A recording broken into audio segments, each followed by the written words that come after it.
تقييم بهوات الزمالك النهارده امام الاهلي في السوبر المصري. طبعا خلينا نقول ان النهارده الاداء كان زفت من لاعبين كتير، فخلينا نبدا الاول بتقييم المدير الفني. زي ما قلنا وشكرنا فيه قدام بيراميدز، وقلنا ان عمل اداء تكتيكي كويس وقدر يحجم من خطوره بيراميدز. خلينا بقى ننتقده ساعه الغلط. تمام.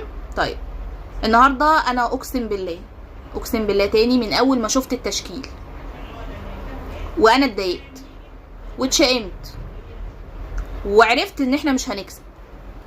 تمام. طيب احمد عبد الرؤوف النهارده 0 للاسف، واكيد انا مش مبسوطه وانا بديله 0. انا كنت اتمنى انه يعمل اداء احسن من كده، بل وكمان انا كنت نفسي يعمل اداء احسن من كده عشان هو اللي يكمل في نادي الزمالك، هو اللي يفضل ماسك نادي الزمالك. تصدق بقى